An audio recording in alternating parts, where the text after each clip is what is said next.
by live from Studio 6B on a Monday night, getting a brand new week started. Glad you're in. 8 p.m.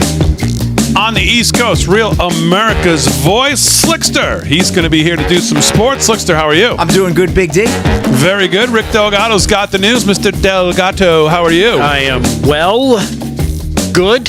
How was your weekend? It wasn't great. Slick, how was yours? Unfortunately. It was terrible. Okay. It was terrible. Now, are you guys basing all of this because of you? Well, Slick's team sucks because the fat coach won't get fired, and Delgado, you partake in the odds maker one time, and then you're pretty much down. You feel what Slick feels every week. I guess it's starting to rub off on me. I don't know. I thought I had some good picks. Most of my teams won. I just didn't cover on a couple of them. What? Well, that's kind of the object of the whole deal. That's you winning. and Kevin. I got a nickname for you. The Can't Choose Brothers. That's who you guys are. The Can't Choose Brothers. Well, you can't choose anything. I did good. I can't even choose a pro team to like. What was your record, Slick? I was 2-2. I said I was 500. Yeah, 2-2 for the weekend. What was Delgado? 1-3. Oh, jeez. Well, they did. Their teams won, but they Aaron? didn't cover. Right. I was 2-2. Aaron was all right, Aaron's 2-2. respectable too. Well, Aaron's way out there. She's doing What's good. the records on the year? Aaron has that. I don't have that. Aaron, do you have the records on the year? Yeah, I do. So right now I am 27 and 21. That's very respectable. that's 6 very above good. 500, yeah. Slick is, I believe, 21 and 27. Okay, just the opposite of you, so he's climbing back a little bit. Okay. Yeah. And what's then the the audience would now be 11 and 21. Okay. All right. We added one to the total. All right. Well, there you know go. what? So, And in my defense, I told KGJ do not pick Michigan. okay. But because he's from Michigan, he's like, no, they're gonna do great. They're gonna He's a homer. Indiana's undefeated. Yeah, not against Indiana. Well, he told exactly. him that. I told him that. He I said that they're on the show. 8-0. They're going to 9-0. What are you doing picking them? But this is for the audience. He This goes, is no, what trust me. happens. I know what I'm doing. It's Michigan. How about Alabama? They look pretty good this Ooh, weekend. Jalen Milroe, whooping man. up 4 on touchdowns LSU. on the ground, 185 yards. Yeah, he looked good. I had Alabama. I had them. I think they're going to make a run. So happy Veterans Day to all our veterans out there. I want to wish a happy Veterans Day to everybody. Of course, Veterans Day, everybody who served the country. Memorial Day, everybody who died while serving. So today we honor all service from all veterans across the country. My dad served in the submarines on the George Washington Carver. So we think of him today and all who served. I want to also wish a belated happy birthday to my mom, Oh, whose birthday was on Saturday. happy birthday, Damon's mom. So Margie had a big birthday on Saturday. Did you go? I did not go. I was here. My son had basketball, as you guys know. I missed Friday night show. Thank you for holding it down. Ed's son. And thank you, Slick. Very good. Come on, Mom. So on Veterans Day, there's a great article today, by the way, if we think about Veterans Day and how veterans should be honored in the American Thinker by Larry Brandis. And we'll get to that here in a little bit, but I want to welcome in right now, speaking of Veterans Day, our old friend, speaking of Alabama, by the way, Yeah, I'm sure that's he's right. in a good mood, is our own Michael Curtis. Mr. Curtis, how are you? Hey, there he is. How's it going, Big D? Rick, how are you? Very good. Very good. Very good. Welcome back to the show. We're happy to have you. I was happy to have you on this morning as well. And the reason we are having you on obviously a Veterans Day is we honor everybody who's served the country and was willing to pay that ultimate sacrifice in defense of the country they love. And you've been involved in a little bit of a project here, I guess, with Wade Jennings. And if that last name sounds familiar, especially as we know in country music, that's country music royalty there, the last name of Jennings. So tell the audience a little bit about who Wade Jennings is and how you got involved with this project. Well, I was doing a tribute to Randy Travis. Garrett Miles and I were out there, and we met Wade in Grand Prairie, Texas last November, actually, and started writing some songs with him, found out he was Waylon's grandson, and he says veterans are a big part of his audience. So when he heard One Folded, he said, man, I got to record that. And he did a great job. They did a great job on the video. You know, like I was telling you this morning, and it's just our hopes that, anybody that would dishonor our veterans and our flag, it would kind of wake them up a little bit to the cost and price paid for it so that they wouldn't do that. Yeah. Frank, do you think we can reconnect with Michael and see if we can get the video signal a little better? His audio is coming through good, so I don't mind it. But yeah, it just dropped suddenly at the start of the show. I don't know video why. is really hard to even see him. So, Michael, let's see if we can reconnect with you. In the meantime, Aaron, let's pull up One Folded. Of course, obviously, as Michael says, if any Gold Star family in this country knows the meaning of getting an American flag handed to you, folded, and what that means. So here's Wade Jennings with his tribute to all veterans in this country who have ever been handed one folded. Here's the song written by our friend Michael Curtis. And here's the video. Roll that.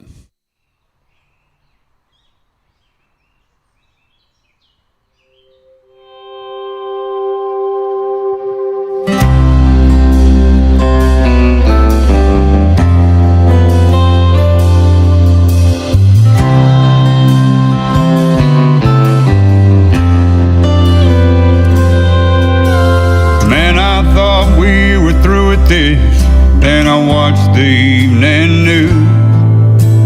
There were folks that still wouldn't stand for the old red, white, and blue.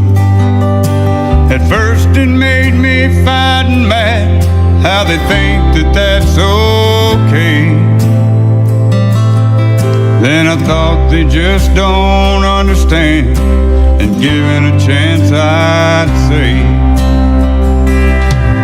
have you ever been there when taps was played or for a 21-gun salute? Had to hear the words you never want to hear. Have you ever had to face that truth? When a son or daughter didn't come back home to a family so devoted, then you might not disrespect our flag. If you'd ever been handed one folded,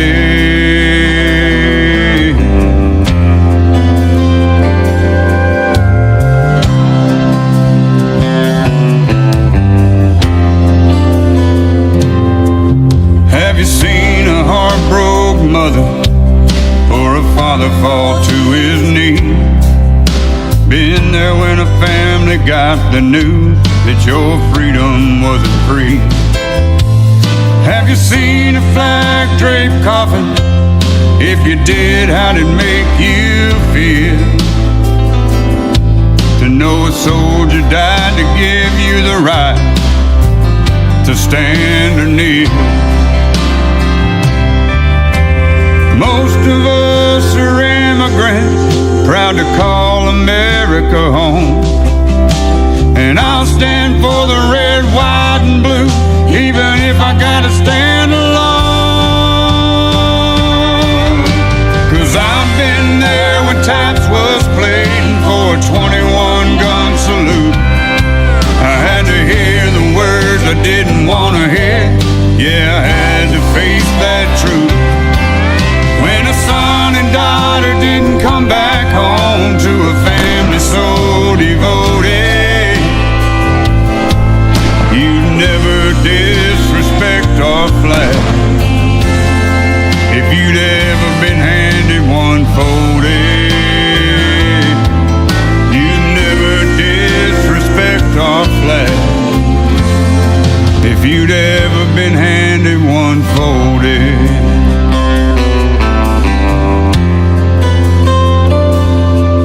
one folded.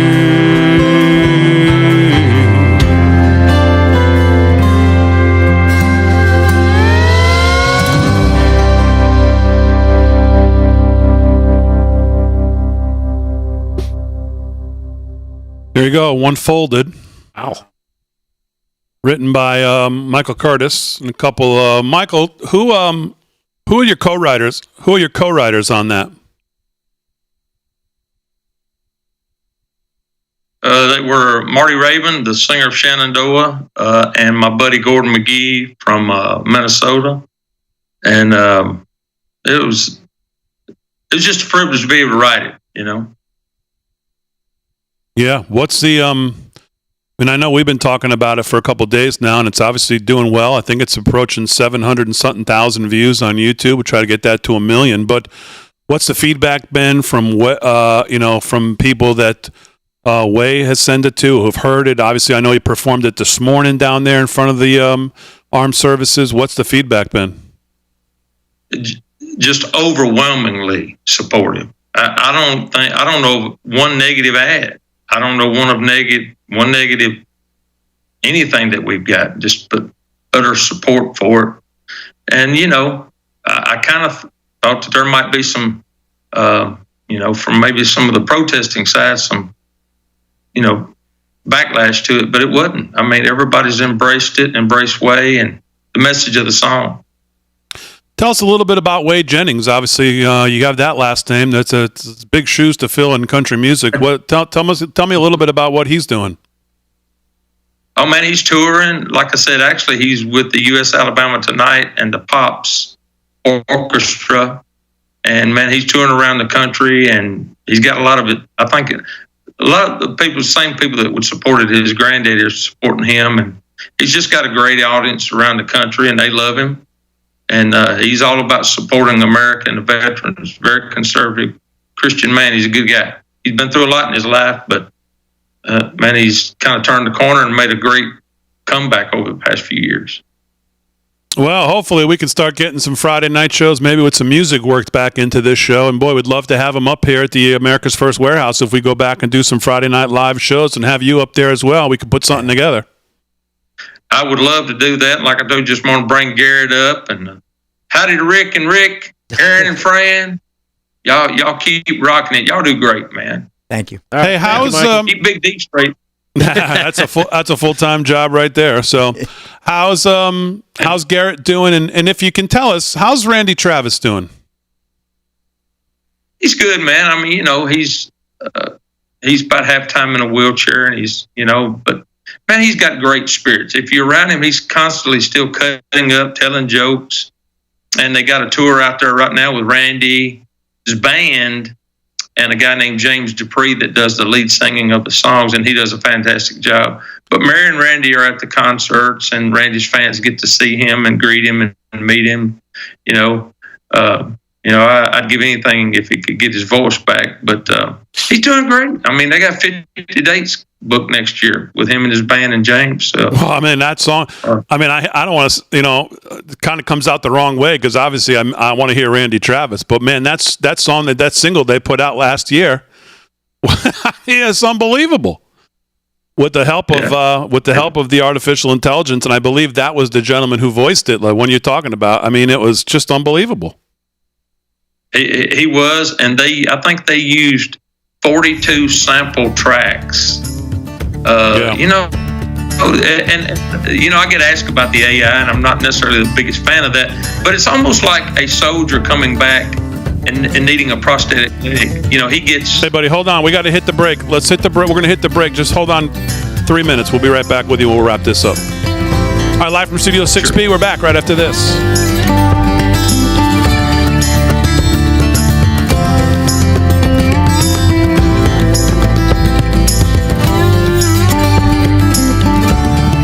I'm back right here.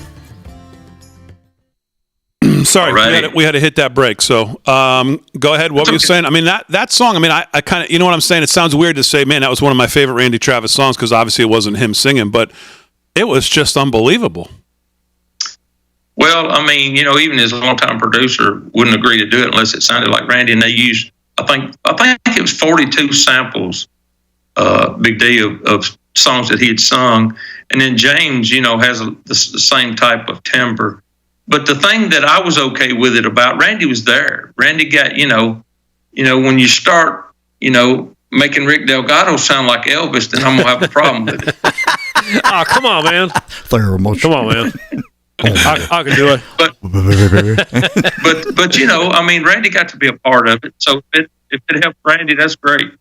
I mean, seeing some of the reaction videos when they actually played it to other country music, stars who obviously have been close to Randy and their reactions of hearing it, that was pretty cool to see. Some of them were like, holy cow.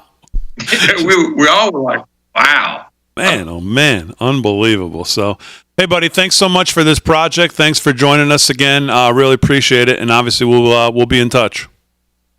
Thanks for having me. God bless you guys. You too, Michael. buddy. And Michael. wait till you check out my version of Santa Claus is Back in Town. I can do it. I love that song. All right, there he goes, Michael Curtis. There, sticking with us here in the break, live from He's Studio great. 6B. Love him. He is the best. He is the best guy He in is the the world. best, man. He is. And that is Top one of my notch. favorite Elvis songs, by the way. Which one? The Here Comes Santa Menopause? Claus is Back Oh. in Town. Oh. Okay, please don't ever It is. talk in It's that awesome. voice again. Actually, you know who does a version of it in Christmas Chronicles? Return to What's his sender, name? Delgado. What's the guy's name? Shut up, no such, no such gnome. Exactly. Take that voice and return to sender. Exactly. Who's in Christmas Chronicles? What's his name?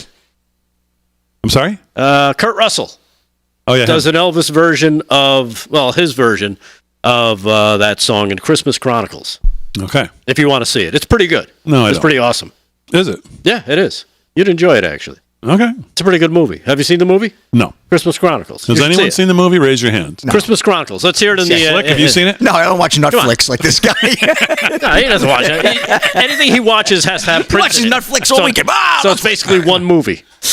Yeah. He sees Purple Rain every week. That's fine by me, man.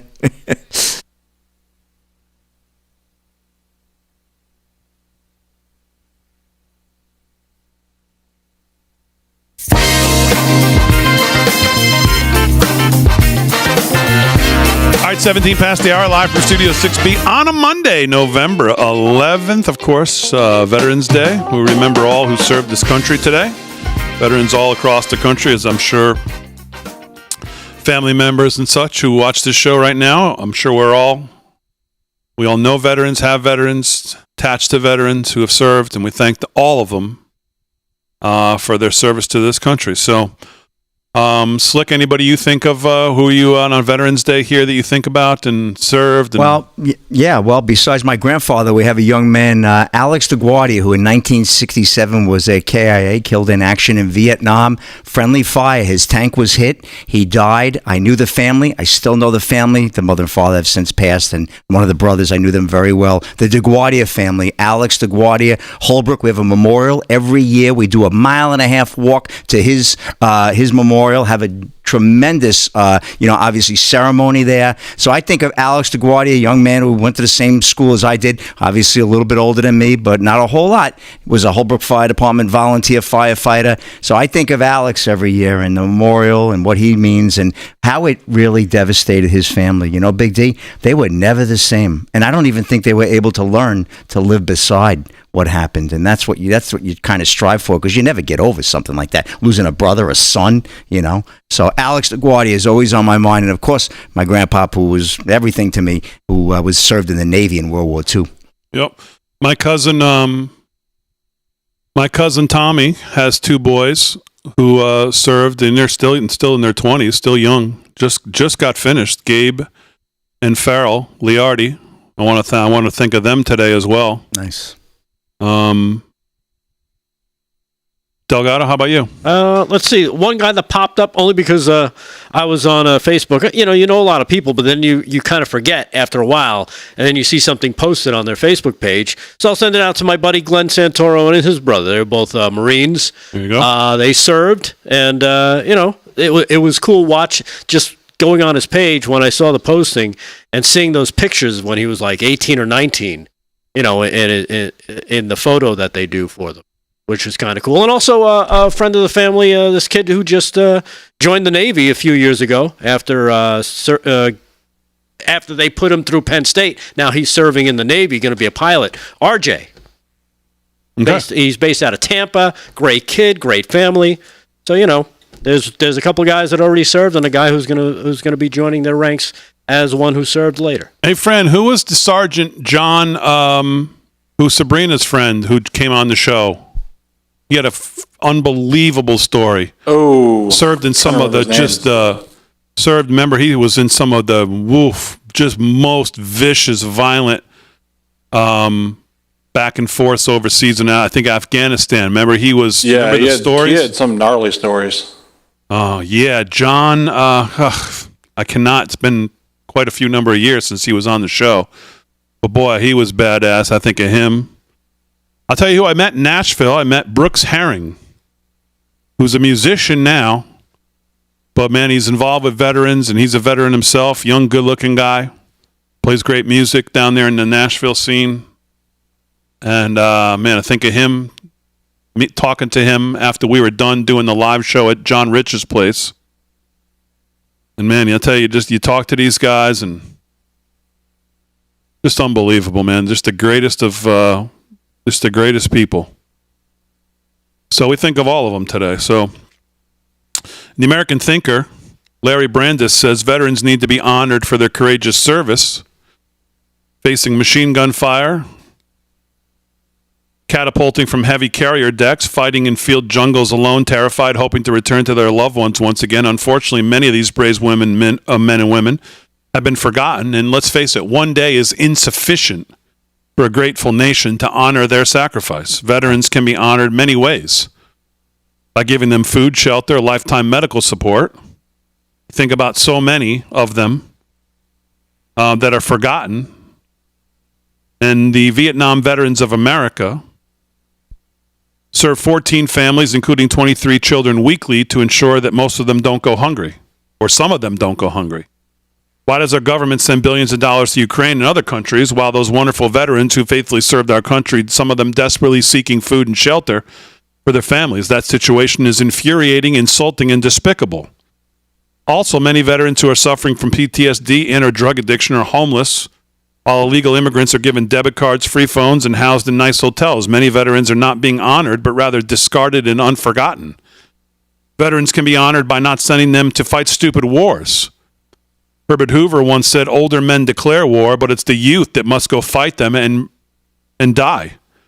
Vietnam comes to mind. 58,000 wonderful young men and women fought valiantly, died horribly, in a misguided effort to stop communism. Afghanistan, another debacle. We spent 20 years in a graveyard of empires, and then one day the USA walked away, left the equipment, leaving stranded Americans and allies to fend for themselves. 13 men and women soldiers were killed at the Kabul airport. Biden was observed callously checking his watch when their flag-draped bodies were solemnly being removed from the plane at Dover Air Force Base. Those wars were stupidly conceived, poorly managed. Government failed spectacularly to honor the men and women who were sent there to die courageously, but vainly on remote battlefields.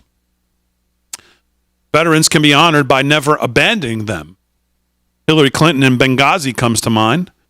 Ambassador Christopher Stevens and the U.S. government personnel Sean Smith, Tyron Woods, Glenn Dougherty died in an attack at a mission at the nearby annex. They desperately needed help, but their pleas for military support were ignored, and they were abandoned. The U.S. military was told to stand down. Those brave patriots in Libya were left to fend for themselves. Ringing any bells?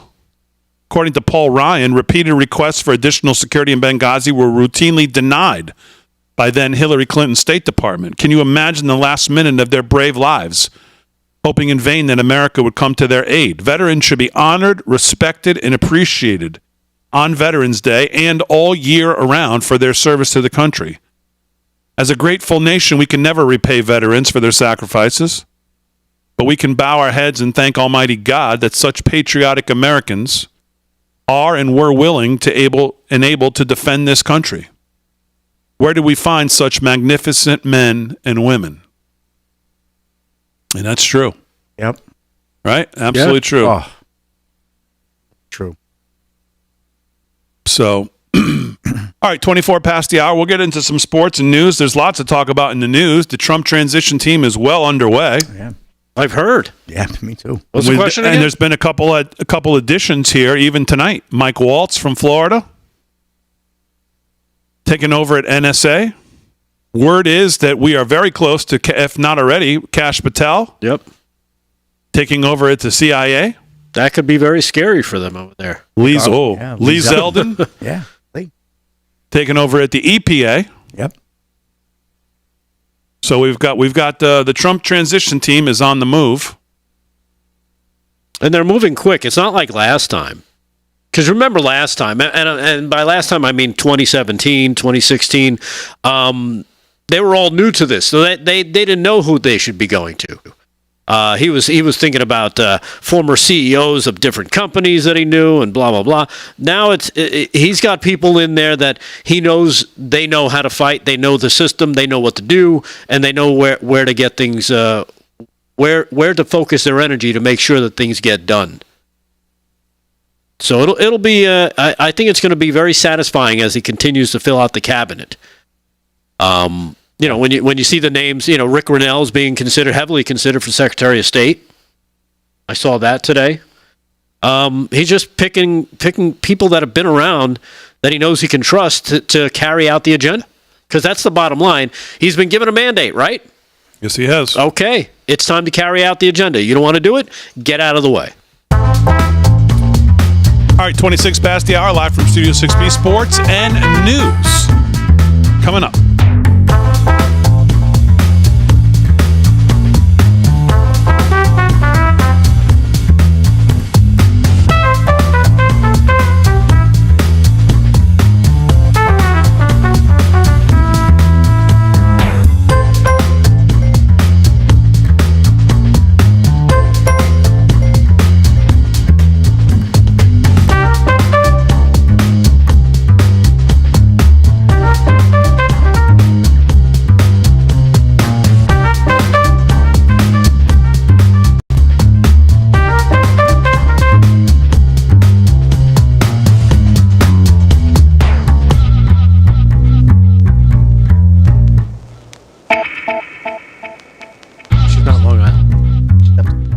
Upstate. She probably won't have a problem. Did she win that race by a lot? Because we're going to need that to happen again, because he's tapped her, and now he's tapped Waltz, which are both out of the House, which means there's 2 seats. An already razor thin, I think 218 that they're at to take control of the House is now going to become 216 again. Or, I guess technically it's still 218, but both of those seats need to be filled now. Right. They could be now, Waltz in Florida, I don't have any concern about that. Where are we at? We're 4 away now. What is it down to? It's 214. No, they've already clinched it. It's 218. Oh, they did. Yeah. Oh, they must have just hit it in the last couple hours. Yeah, because I didn't see that. I was looking at like today. 2 in the afternoon. No, it's a 218. They've but now he's tapped Waltz and he's tapped I didn't see it. Stefanik. So that's two seats that are going to have to technically be full. Special election.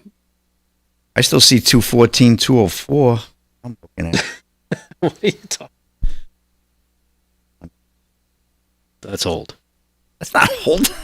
It's old. That's old if he's saying they're up to 218. Guess so. Yeah, the House has been called. It has been for the. All right, so she's the 21st district. I don't know where that is. I'm trying to find it now.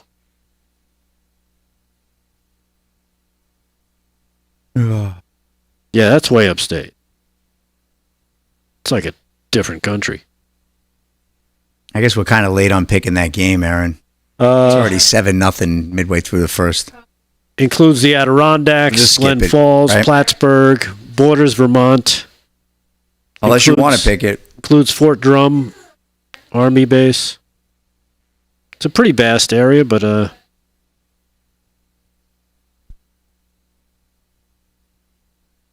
seems pretty red up there. Miami's up 7-0. I was going to take the Rams too. Let's not pick it. I was going to take the Rams too. You can pick it. What's the difference? Take the Rams. The game's already underway. It's 7-0. They're losing. So it's not. The game's not over. You guys have no guts. No guts, no glory, man. Come on. Go for a win 28. 28. You could do it. You could do it, Aaron. All right, Aaron, we're going to pick it. I want to hear these guys. Right? No. I can't pick it. You already had a pick, so you might as well just announce what the pick was. We get our priorities straight. I mean, that should be the first thing. Top of the hour. Boom! We come into the show. We got to pick the game. May affect my record. Why don't you just go into a prevent defense? That always works.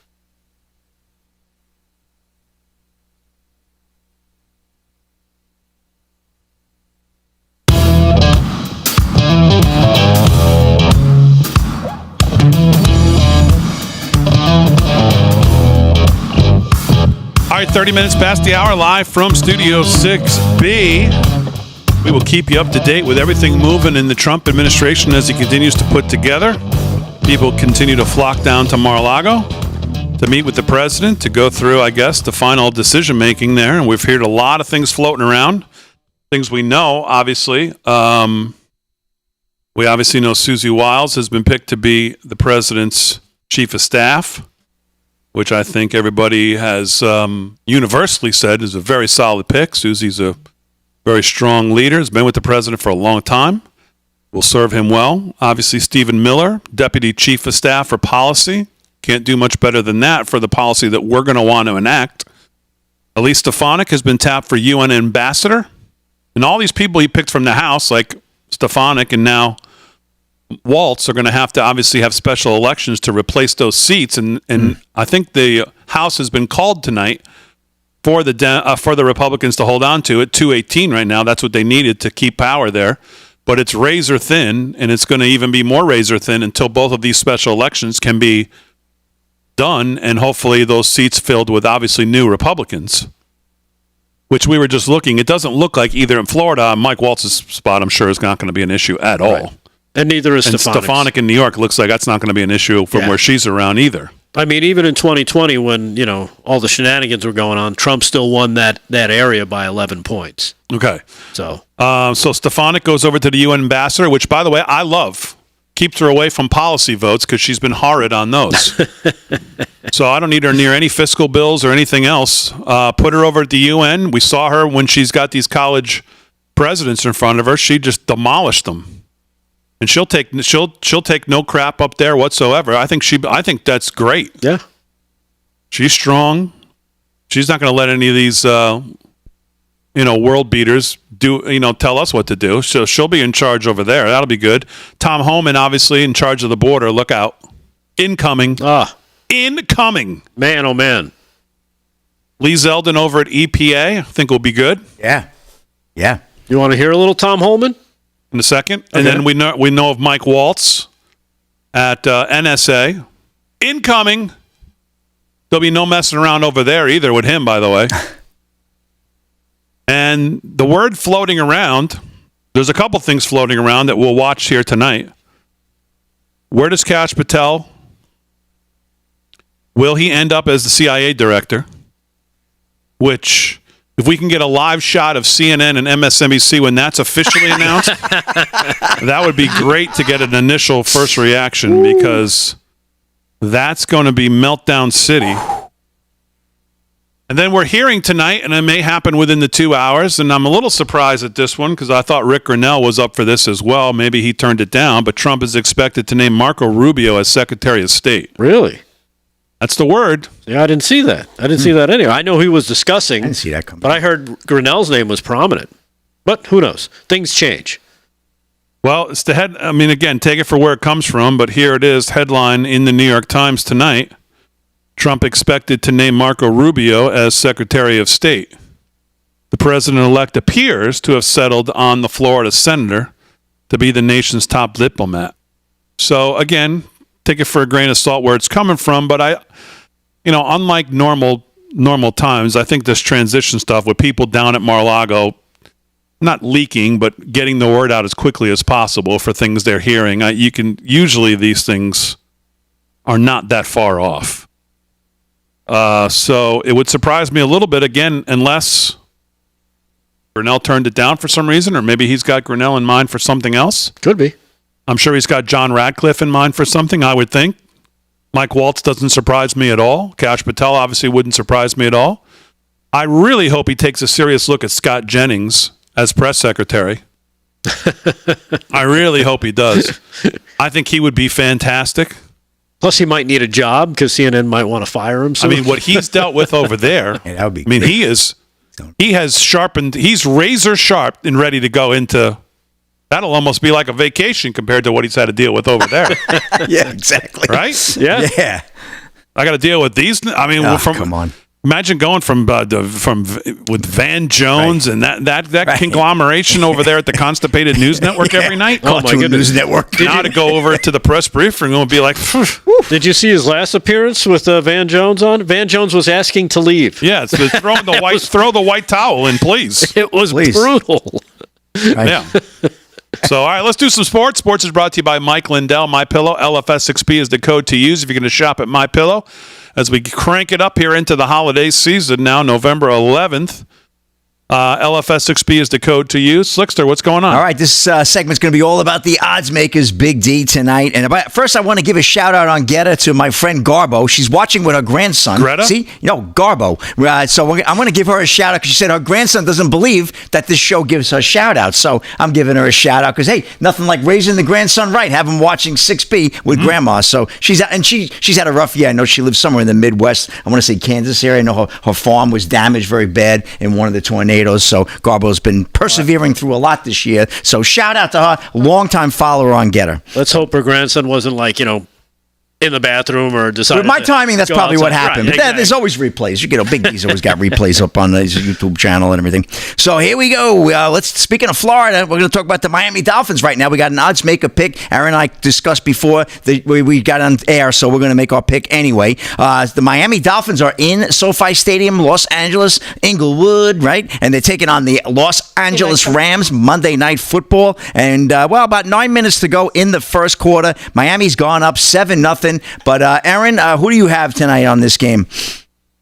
I'm going to go with the Rams tonight. The Miami Dolphins offense has been looking a lot better with Tua back in the game, but I just don't think they're going to be able to get it done tonight. I think Stafford's going to come out. He's going to look better than he did the last couple of weeks. I think they're going to take advantage of the Dolphins not really generating any pressure or turnovers. I think we're going to see a lot of that tonight, and I think Stafford's going to come out and win it for the Rams. Yeah, I'm with you on that, too. I'm going to lay the spread we've seen everywhere from 1 to 2.5, but I think it's settled around 2. So it's going to be the Rams laying 2 to the Miami Dolphins. Tua Tagovailoa looks good. They marched right down the field, scored a touchdown on their opening drive, and the Rams seem to be sputtering and stuttering there. But I do think they get their act together again. Yeah. They have a pretty decent defense, great secondary, of course. So I also think that they're going to pull it out. So, yes, count me on that. We both on with the Rams tonight. So note that. Speaking of odds makers, let's recap the weekend. We talked about it briefly during the opening of the show. Erin went 2-2 to continue her great record right now. She's 6 above 500. Slick is 6 below 500, 2-2. And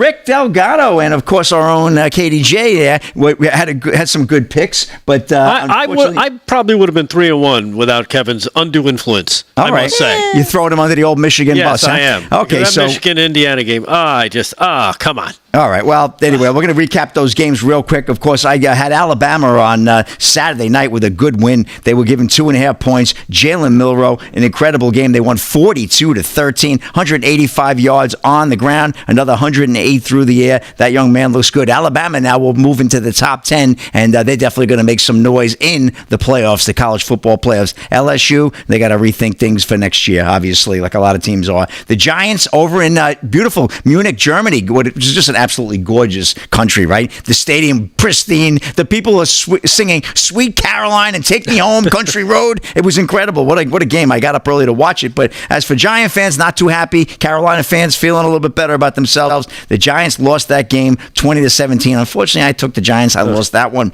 And then we had the Falcons game, which a lot of us lost on that. Aaron and myself, we were with the Falcons. Of course, I should have listened to my CPA who was at the game taking pictures. They won that game. The Saints with a good win.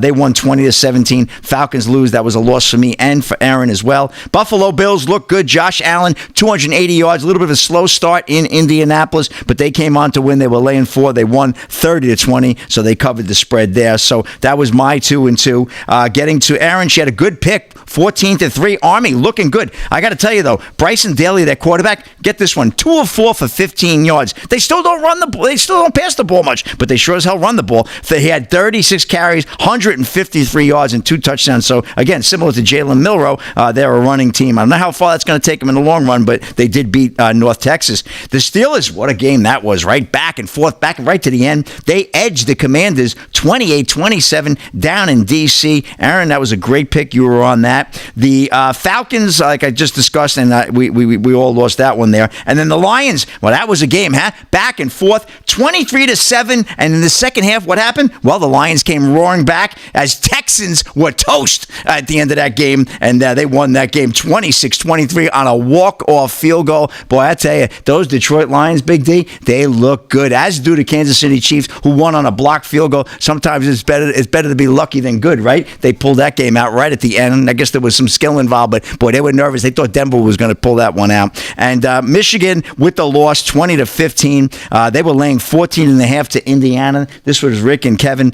and meanwhile Indiana undefeated. I know Rick didn't like that pick. He said it earlier. But they were on the Ole Miss pick, which I thought was the pick of the week. Actually, out of all the picks, that was the best pick. Rick was on that 28-10. Ole Miss with I would say almost a beatdown on Georgia, which was unbelievable for the Dogs. I watched that game. They were kicking their butt all around. That was a shock, but unfortunately, your Tennessee, the Vols, they did win convincingly 33-14 over Mississippi State. However, they did not cover. They were laying 24.5, and they came in just short with that. So, and that's the recap of the odds makers. Big D, you have our pick tonight. Aaron and I are both on the Los Angeles Rams, and that's a wrap in sports. Back to you.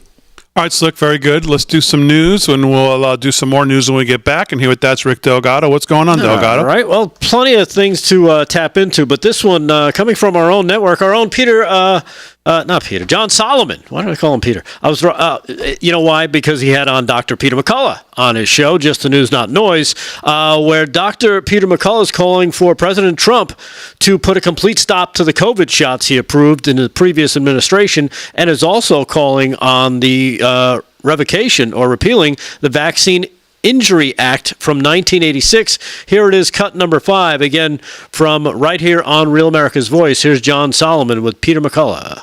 New president, President Trump, he's the president-elect. What are the priorities for fixing health in this country for him?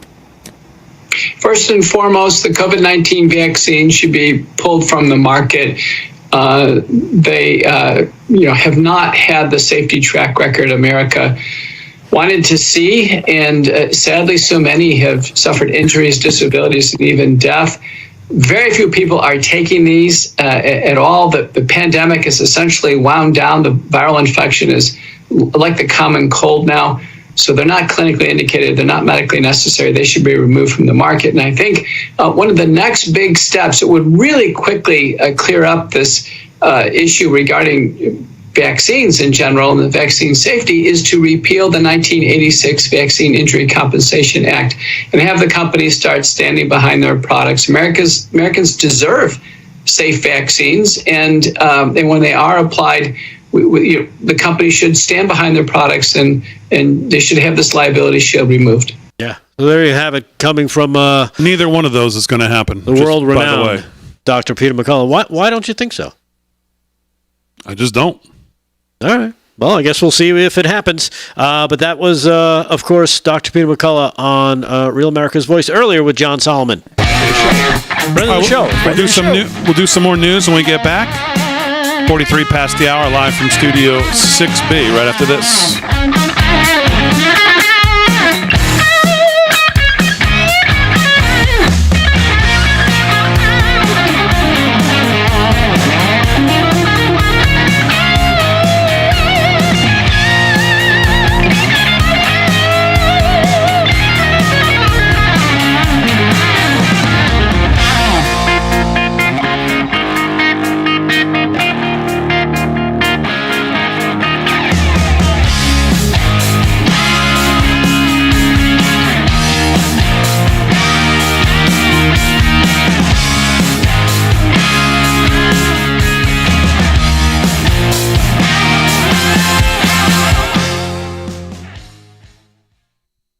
I guess we'll see when we'll see. Yep. Well, it would take a serious flip on his outlook about the vaccines. Rick Amorati, can you move your mic to the other side of you? The other side? You tend to turn to look at Damon or Rick when you talk, and it makes more sense for it to be on that side. Okay. I think somebody moved this mic actually on. I think it used to be there. Right? Well, you used to have the different stand, so that's part of it. Okay. This is actually, that's better, friend? Yeah. Yeah, that's much better. Okay. Great. Thank you. I was going to ask you if you were picking me up, if you were losing me at all on the mic. I was afraid you were. Okay. Check 1, 2. Here we go. Come on, Big D. All right, that's good. Thanks, friend. All right, let's go into the chat. Chat. Let's see. First one I see is from. Can I scroll back up? Sean Vickery says, Big D thinks he's some type of political genius. Ha ha ha. Dude's been wrong like 80% of the time. Only 80? I thought it was more like 90. Only 80. I was going to say, I think it's like more like 82, 83. Whoa! Big D thinks he's some type of political genius. Yeah, he's a real gnomeware, man. Love that. We're never going, are we? You know, I got a lot of compliments, people who watch the coverage. Even somebody texted me over the weekend. They really loved your coverage of the election, Big D, that night. Yeah. No, seriously. They said it was the best coverage that they saw on any of the stations. And we didn't even have all the fancy graphs and all the slides and all. You were just kind of, live Work doing the map, it. baby. Yeah. Work the map. A lot of folks were watching our stream, and they said, man, that was the best coverage. It was some great insight and all. Of course, they liked the results, too. No, that always helps. If it had been bad, it'd be like, that sucked. They wouldn't watch anymore. Nobody'd watch. Watch that shit. Yeah. Somebody asked in the chat earlier, what happened to Crazy Town, Big D? What happened to, they put a lid on Joe. That's what happened. Yeah, I mean, Biden doesn't get in front of a mic that often anymore, so we're going to have to find a new Crazy Town subject.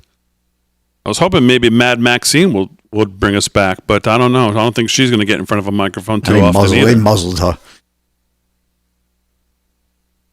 So I don't know. We'll see.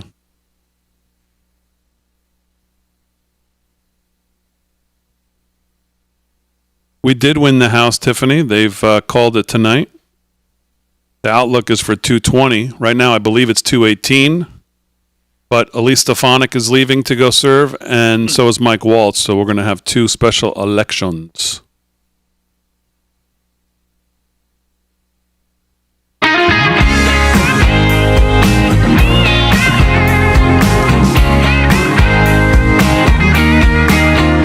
All right, 13 to the hour, live from Studio 6B on a Monday, getting a brand new week started on a Veterans Day, November 11th. Glad you're in. Slick's going to do some more sports. Delgado's going to do the news here in a second.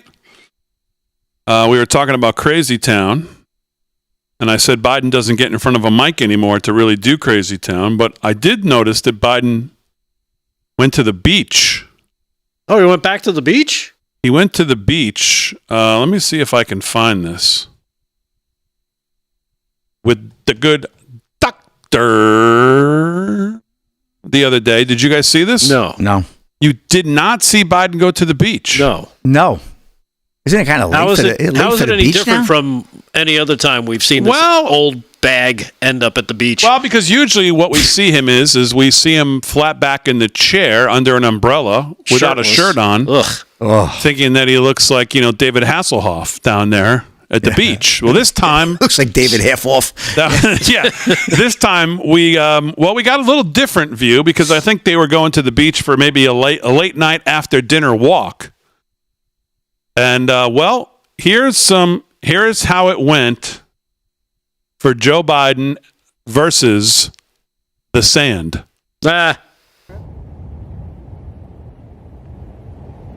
Whoa. Oh, he tried to do his little skip thing that he does. Oh my goodness.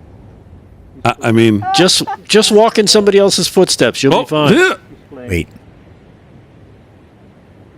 The good doctor's like... She's like, this is not until he reaches the ground will I even pretend to care what this guy's doing. She's like, this is where I'm going to bury you. Just a word. Mr. President, what are you going to say to Trump on Wednesday? Watch your step. He's going to say, I broke my hip at the beach on Monday is what he's going to say if he keeps this up. You can't have people that shuffle try and walk on sand. I mean, who puts him in these shoes? I mean, look. Oh boy. Oh, little skippity, hoppity, jumpity. Leader of the free She's not world. even holding his hand. She wants him to fall. No, she's forget about it. She's like, They went to Arlington this morning.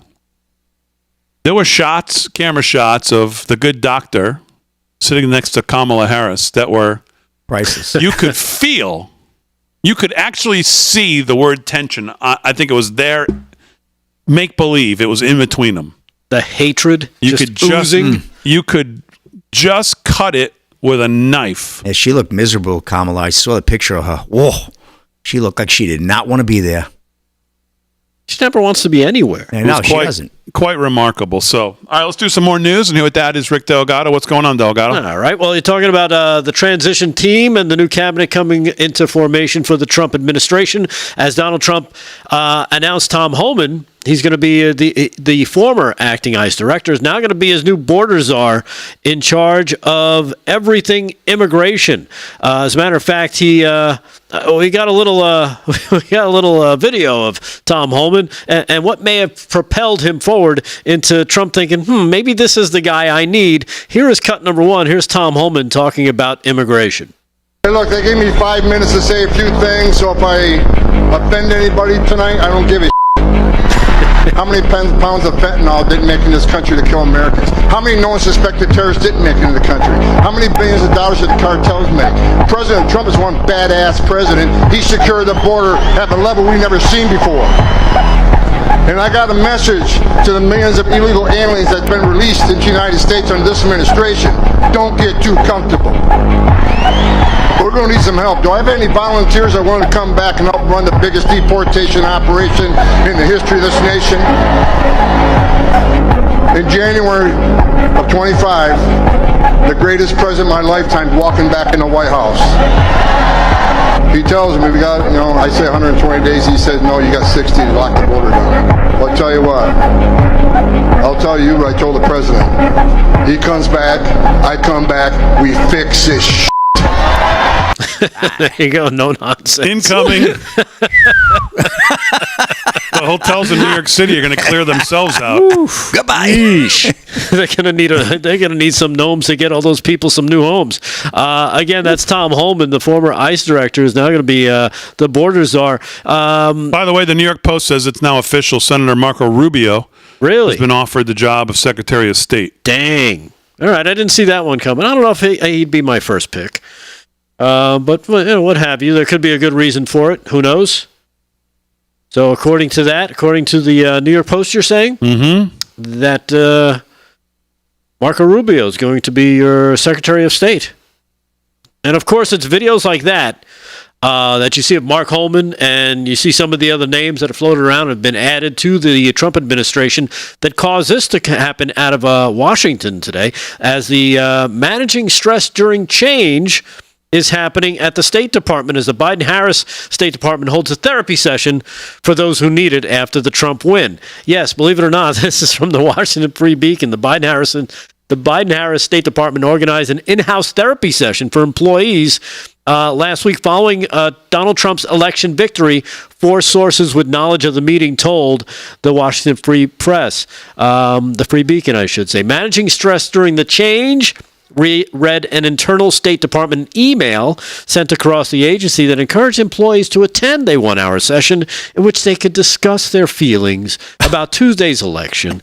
The department's employee consultation services hosted the session. According to the copy of the email sent, it said, "Change is a constant in our lives, but it can often bring about stress and uncertainty," the email said. "Join us for an insightful webinar where we'll delve into effective stress management techniques to help you navigate these challenging times. This session will provide tips and practical strategies for managing stress and maintaining your well-being and not freaking the F out because everything's going to change in your life." It's a cry session. It was described in one of the responses, a cry session over Trump's victory, which is likely to usher a wholesale change at Foggy Bottom. So there you have it, coming out of the State Department. They need therapy sessions. They need safe spaces so they can get their emotions in order for the new administration that's coming in, Damon. For some of them, their safe spaces may be out of the country. Did you see that clip from the guy on CNN, the attorney, who says he's clientele and within the government, he's advising some of them to leave? Yes, that's lawyer Mark Zaid. Yes. Wow. He's advising. I'm pulling up now. Hold on. These people these people are insane. Yeah, he told CNN's John Berman he's advising some of his clients to leave the country who he considers, or they consider themselves to be targets of President-elect Trump, to leave the country around Inauguration Day in January. Mm-hmm. Insane. Did you see the clip of him talking about it? No, I didn't get a chance to watch the clip. Mm-hmm. These people are... Did you see the guy on CNN? This might be the clip. This actually might be the clip of the week. This guy on CNN. What's going on the CNN sets? This is why I say that he really should look to make Scott Jennings the press secretary, because what Scott has dealt with over there is quite unbelievable. But in case you missed the Sunday morning shows, which I always do, I make it a point not to watch them. Here's what you missed on Sunday morning over at CNN. Is looking for. That is my question. I'll start with you. Joe Biden's been a phenomenal president. He's lived up to so many of the promises he's made. There's one promise left that he could fulfill, being a transitional figure. He could resign the presidency in the next 30 days, make Kamala Harris the president of the United States. Whoa. It would absolve her from being able from having to oversee the January 6th transition, right, of her own defeat. And it would make sure that it would dominate the news at a point where Democrats have to learn drama and transparency and doing things that the public want to see is the time. This is the moment for us to change the entire perspective of how Democrats operate. This has now jumped from an internet. That guy's off his rock. I don't know what to say about that clip. I saw it in real time and I couldn't believe it then, and I still can't believe it now. That's what you get for watching CNN.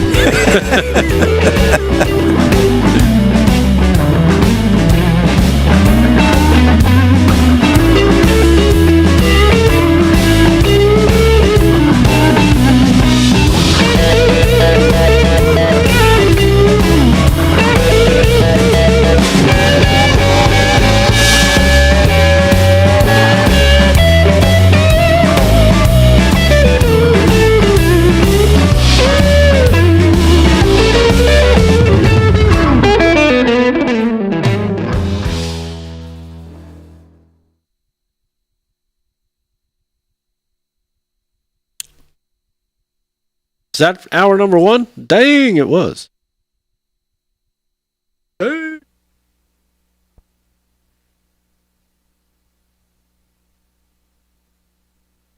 Marco Rubio, Secretary of State, huh?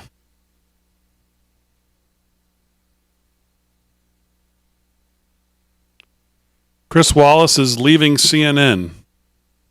Shock. To pursue a full-time podcast. Oh, God. Good luck with that. Like a podcast. Thinks he's all of a sudden, what's he think he's going to get, like Joe Rogan numbers? Yeah, right. He's seeing what happened and thinks, oh, maybe I should leave the Constipated News Network and go start a podcast. Okay. I'm still showing 214-204 as of 8:57 p.m. tonight with the House results.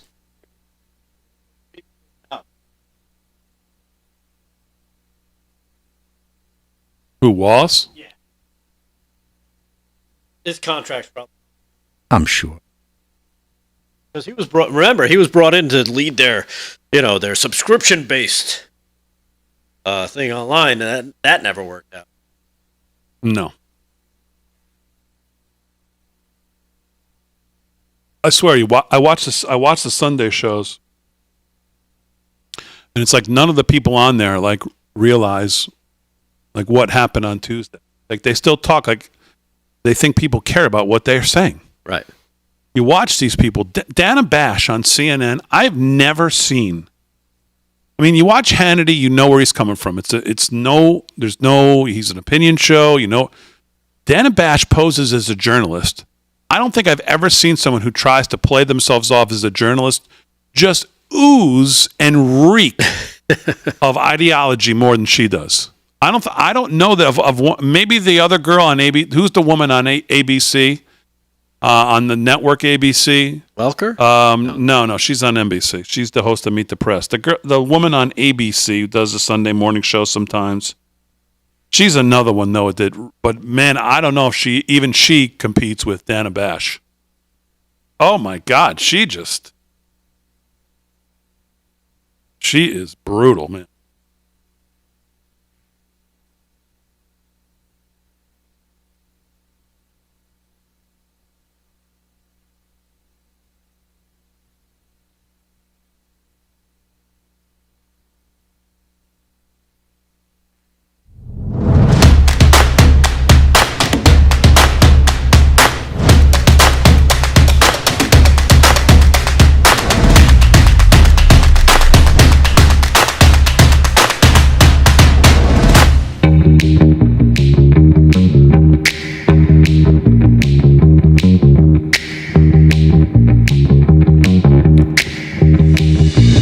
Live from Studio 6B, Hour 2, 9 p.m. on the East Coast. Real America's Voice. Slick's doing sports. Delgado's doing news. Aaron and Fran holding it down. As always, glad you're in.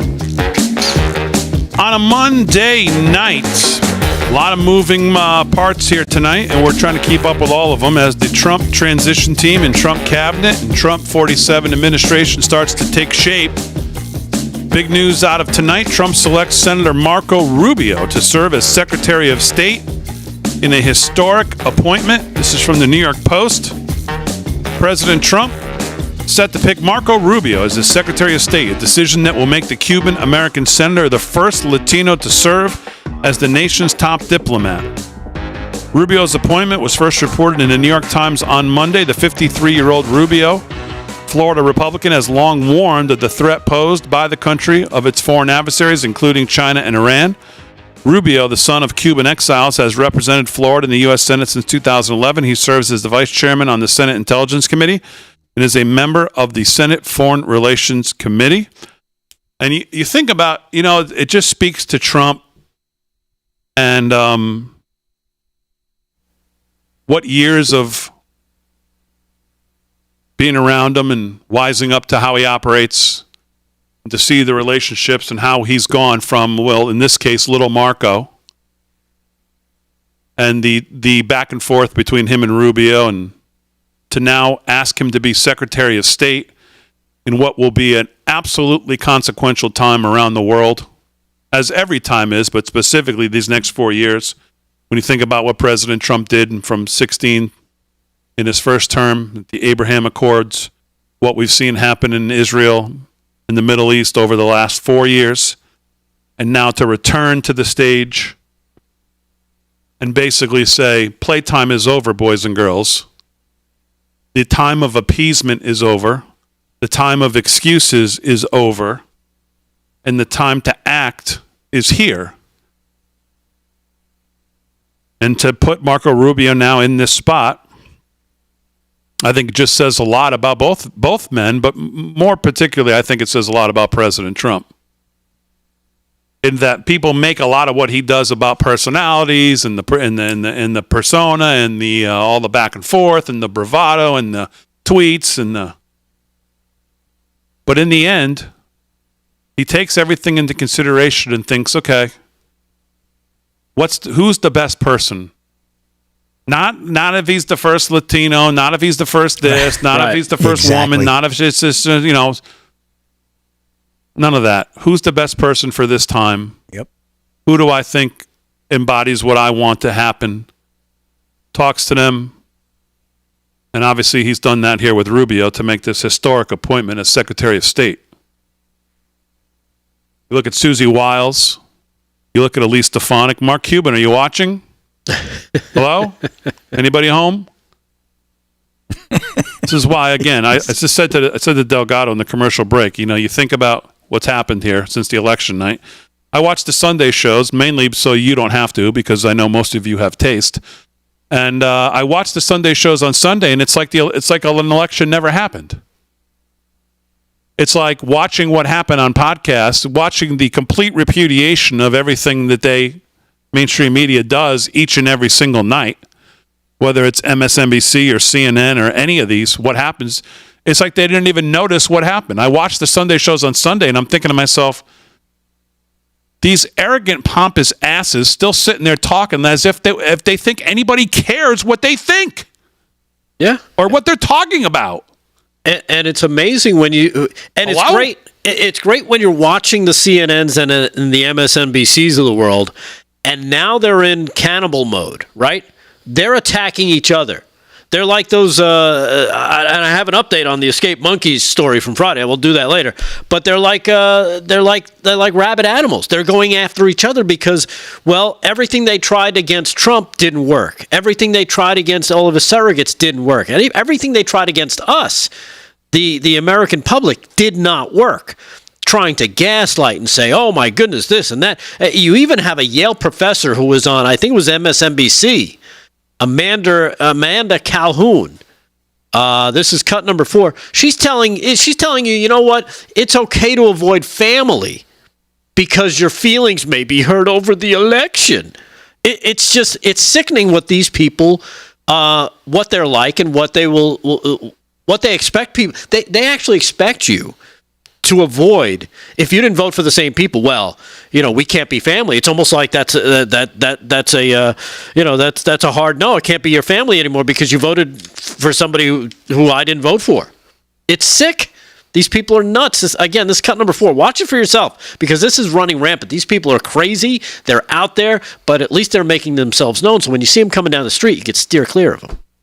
So I love that you asked this question because, there is a push, I think just a societal norm that if somebody is your family, that they are entitled to your time. And I think the answer is absolutely not. So if you are going into a situation where you have family members, where you have close friends who have voted in ways that are against you, like what you said, against your livelihood, and it's completely fine to not be around those people and to tell them why, to say, I have a problem with the way that you voted because it went against my very livelihood and I'm not going to be around you this holiday. I need to take some space for me. Yeah, space for me. It's not like what that person, say if somebody who voted for a Democrat voted against what you think is important. No. That should push to the side. It's only relevant when it's a Democrat who has their woke feelings hurt. It's funny, too, because I'm having this. I'm in this group chat, Damon. You love group chats. Please don't tell me Vin's rubbing off on you. No. This is a group chat I've been in for a couple of years now. Before I met Vin, but it's my best friend Kevin out in Arizona. Some of his buddies from college. We're all in a group chat, and one of them happens to be I guess a liberal Democrat, and he's been destroyed on this chat, but guess what? He's still friends with everybody. He still chimes in. He still fires back. And then, of course, we get into sports and we start making fun of the Jets because Kevin loves the Jets. But it's okay. As two strikes. Yeah, you can have disagreements with friends and family. It doesn't matter because it all goes back to, hey, what's the bigger thing here? Is it who you voted for or who you are as a person that connects you all? That I think is the biggest thing. And so on the group chat, to those guys, I know. Well, at least one of them are watching. I think who you vote for is becoming.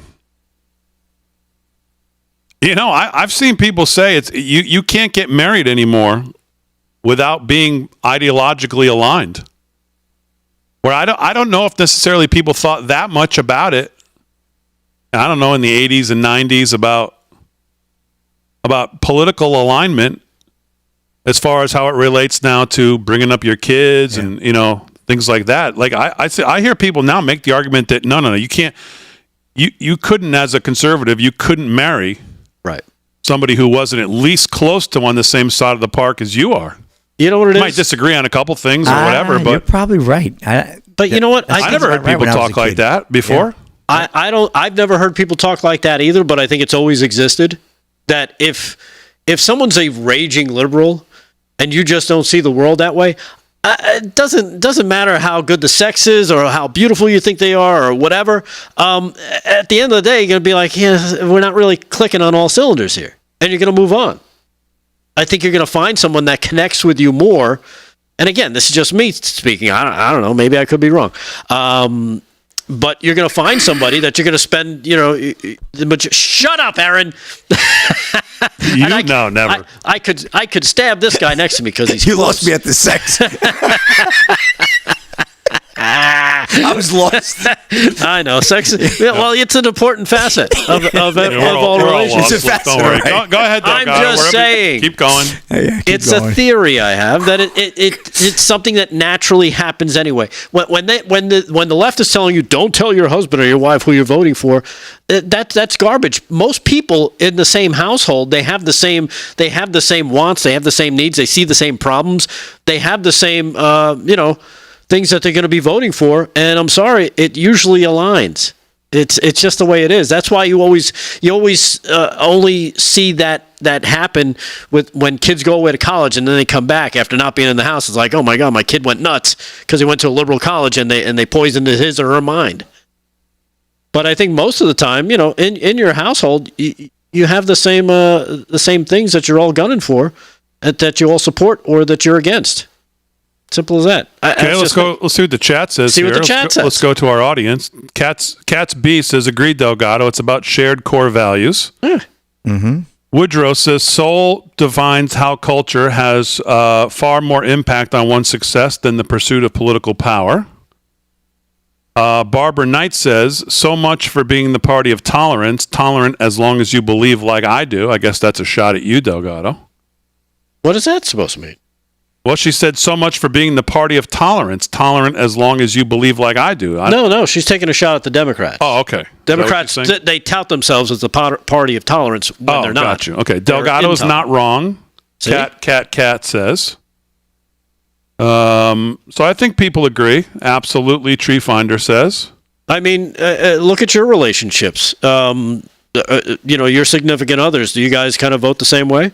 Yeah. But did you talk about that before you got married? No. There you go. No, it was almost an unknown. It was like almost an unspoken.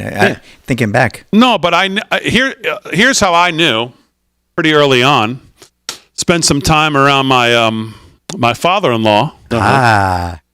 I didn't really need to talk too much to my wife to know kind of. When I said, Dad, what do you think about Nancy Pelosi? And his response was that. Can't say. I guess you remember it, huh? I'd like to see her. I'd like to take her for a swim, not far, just deep. I kind of knew where things were going to line up on that side of town. There wasn't a lot of guessing involved. So he's more conservative? So leans that way?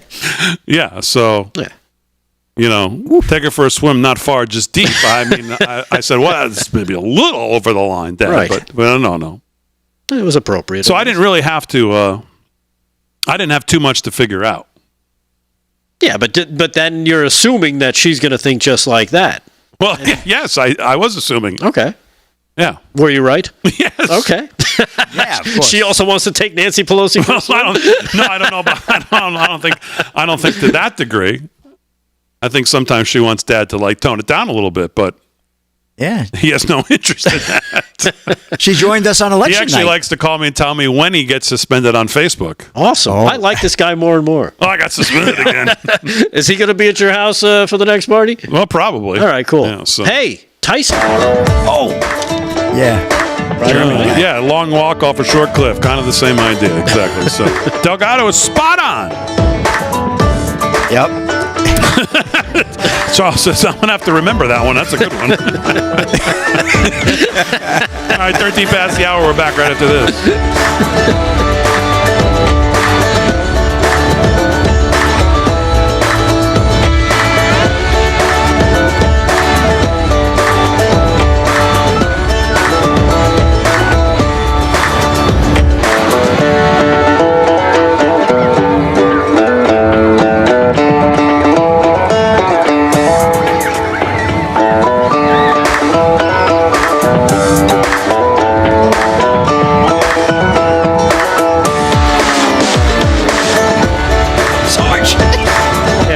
He can get fired.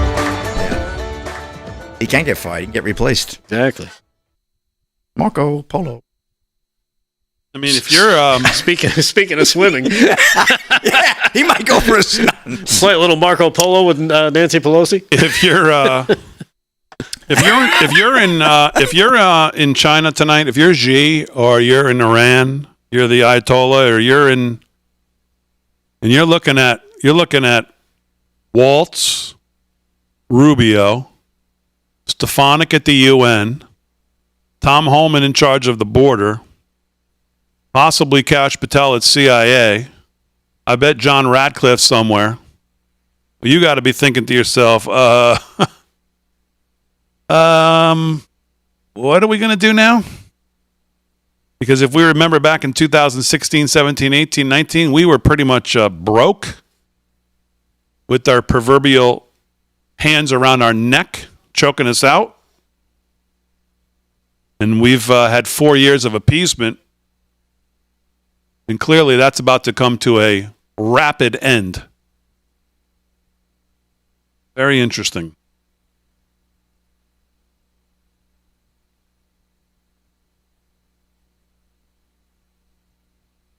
So while we have this moment of silence, you got 2 reads tonight. I knew it. That's good stuff. That's a good one, Fran. Thank you for chiming in. 2 reads.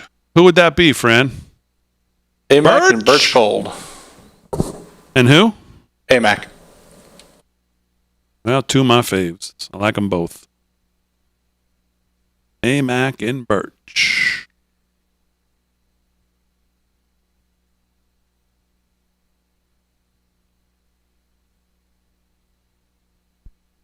John Pavlovitz. If the Democrats don't initiate a recount for the swing states and bring an investigation into Elon Musk's involvement in the Trump campaign, they are willfully ceding our nation to fascism in the face of results across 7 states that defy any precedent or reasonable explanation. These people all deserve a rubber room. I mean, just every one of them. Just fill the rubber rooms now. Good gravy. People are absolutely out of their ever-loving mind. They're out of their birds.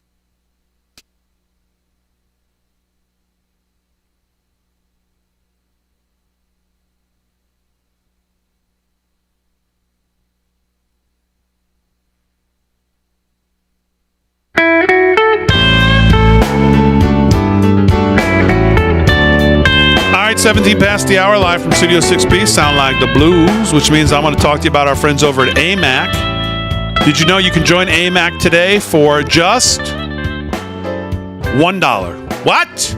I said $1 for a 1-year membership. I want to encourage all of you right now to visit amac.us/Studio6B, amac.us/Studio6B, and activate this limited time opportunity. And let me tell you about what that $1 gets you. $1.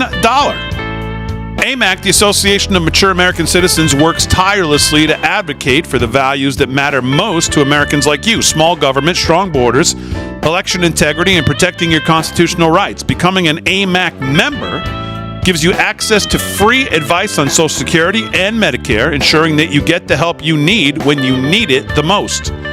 As an AMAC member, you stay informed with trusted news through AMAC's Newsline, the Better for America podcast, and your subscription to the award-winning AMAC magazine.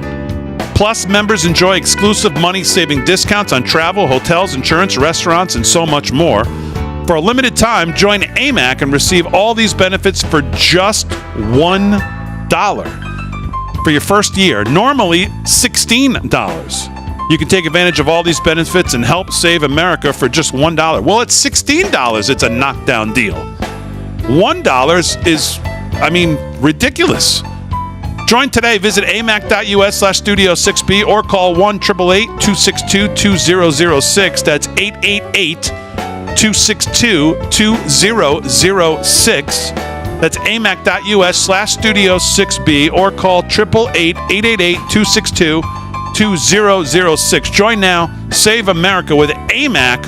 $1 for your first 1-year membership. Unbelievable. All right, let me talk to you about Birch Gold. For those of us holding our breath for the past several months, you can finally exhale. Work can finally be done on the major issues this country is facing.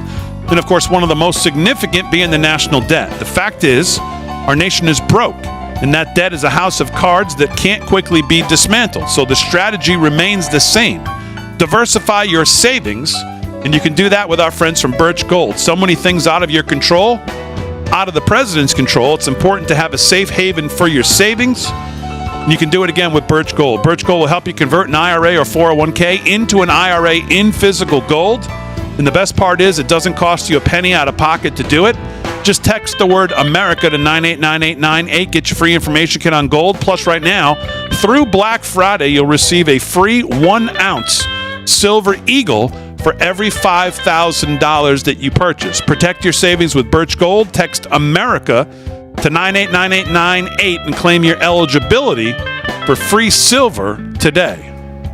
All right, 20 past the hour, live from Studio 6B on a Monday night. Let's do some sports. Sports is brought to you by Mike Lindell, MyPillow. LFS6B is the promo code to use at checkout. It gives you just a great savings, 50-60% off all the great stuff from Lindell. Free shipping. He's got the money-back guarantee in place, I think, until next March, which he did last year. A lot of you absolutely loved that. So head on over to mypillow.com/LFS6B for all the best deals for this audience, and then use promo code LFS6B at checkout. And, of course, when you do, make sure you save that receipt that you'll get, send it in to us, and you can pick out one of our shirts from our site absolutely free as a thank you for using our code at MyPillow. LFS6B is the promo code. Slick, what's going on? All right, Big D, update on Monday Night Football. The Dolphins jumped out to a 10-0 lead in Los Angeles SoFi Stadium over the Rams, though the Rams just added a field goal to cut it to 7, 10-3, 5:46 to go in the second quarter. Aaron, we need them to get moving now, the Rams. Let's go. Come on. We need some offense. Kyron Williams isn't doing anything much tonight. 4 carries, 14 yards, and Stafford's not looking too stellar so far. He has an interception to go with a couple of yards that he's thrown for, but not really a big night there. So we're going to keep an eye on that. But 10-3, Miami Dolphins, and Miami really needs a win on this one. NCAA men's basketball, number 2, Alabama, 72-64 over McNeese. That just went final. Number 20, Florida over Grambling, 86-62. Rutgers, number 24 this year right now, 75-65 over St. Peter's. Marquette, Michigan, tied at 9, just underway there in the first half. We have Iowa State, number 7 Iowa State, leading Kansas City 49-26, 14-31 to go there in the second. And Fran, if you could bring up picture number 1 for me of the great Wayne Gretzky out at Mar-a-Lago over the weekend there. Look at this picture here. NHL legend Wayne Gretzky wears MAGA hat at Trump party, sparks social media meltdown. Gretzky joins multiple athletes who are supporting President-elect Trump. This is Ryan Gatos of Fox News. Look at that nice hat there. Looks like a hat I've seen on this set before. Hockey legend, and I do mean the greatest to play, and you could argue all you want. This is my number 1 guy. Hockey legend Wayne Gretzky appeared to royal social media last week after photos surfaced of him and his family at an election party for President-elect Donald Trump. So I guess this would be last a little earlier than the weekend. Photos of Gretzky wearing a white Make America Great Again cap while at the party in Mar-a-Lago surfaced over the last week. The great one was also seen with his wife Janet and daughter Paulina and his son-in-law Dustin Johnson. The Canadian hockey legend received backlash on social media for his outfit choice. Of course, why would he be able to have his own choice, right? Gretzky joined several athletes who have outwardly supported Trump on his way to defending Vice President Kamala Harris in the presidential, defeating Vice President Kamala Harris during the presidential election last week. Athletes Nick Bosa, remember? Harrison Butker, James Winchester, Brett Favre, Danica Patrick, Jake Paul, Antonio Brown, Le'Veon Bell, and a slew of UFC fighters have all come out in support of Trump over the last few months. So good for the great one, the great Gretzky, making America great again and supporting the president. I love that picture, love that story, and good for him. All right, Big D, that's a wrap in sports. Back to you. All right, Slick, very good. Live from Studio 6B, 23 past the hour. Let's do, let's remind people, if Marco Rubio is in fact, we make it official from Trump. I mean, New York Post is reporting that it's been offered. I guess technically someone said it's not 100% official. It does look like it's done to me, but either way, we should know before we get off the air, I would think. But let's just remind people, at least on when it came to what happened on October 7th in Israel, and you have these lunatic lefties showing up in the halls of Congress asking congressmen and senators about if they want a ceasefire in Gaza. Here's Senator Marco Rubio. Senator Rubio, will you call for ceasefire? No, I will not. Gaza? On the contrary. Senator Rubio, are you filming it? wait, I want you guys to get this. I want them to destroy every element of Hamas they can get their hands on. These people are vicious animals who did horrifying crimes, and I hope you guys post that. And what about the civilians that are being killed every day? Hamas should stop hiding behind civilians, putting civilians in the way. Hamas knew that this was going to lead to this. So Hamas should stop building their military installations underneath hospitals. So you don't care that 15,000 have died? You don't care about the babies that are being killed every day? I think it's terrible, and I think Hamas is 100% to blame. That's what I think. Make sure you post that, please. So good for There you him. go. There you go. So, and when it comes to China, I know he's had tough stances on China as well. So maybe this is a good pick for Secretary of State. well, as we were saying in the break, I think it was, if you're Iran tonight, you're China tonight, G. You're looking at Mike Waltz. You're looking at what seems to be Marco Rubio at State, Mike Waltz at NSA. Maybe Kash Patel at CIA, Elise Stefanik over at the UN. You got to be thinking to yourself, well, looks like playtime's over, boys and girls. Now what? The Abraham Accords. President Trump gets back in there. I'm sure immediately starts to talk about Saudi Arabia and the fact that he needs to make sure that Iran is not any threat to them before maybe they sign on. I'm sure President Trump puts his proverbial boot back on the neck of Iran in every way possible to choke them off as he did last time.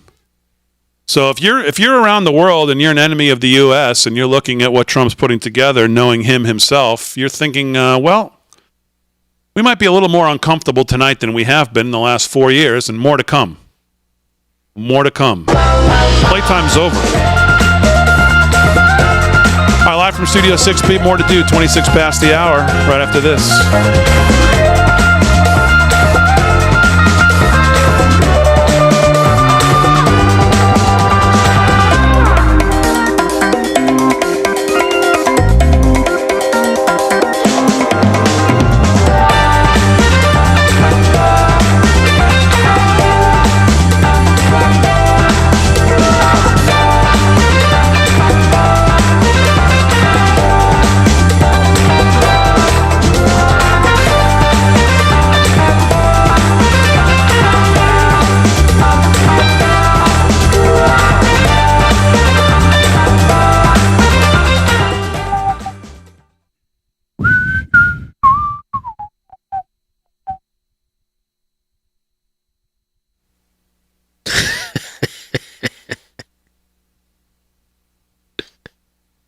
That's a good one, friend. Jets.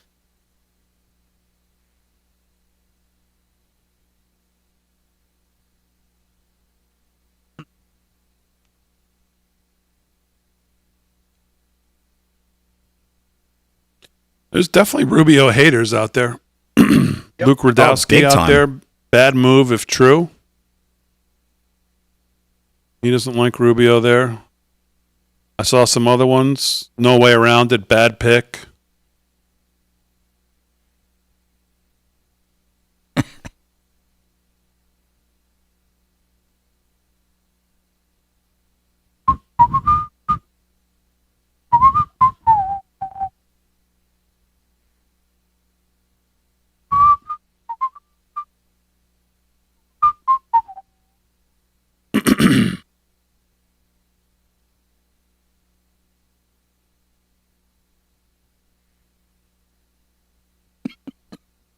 That's a good one, Fran.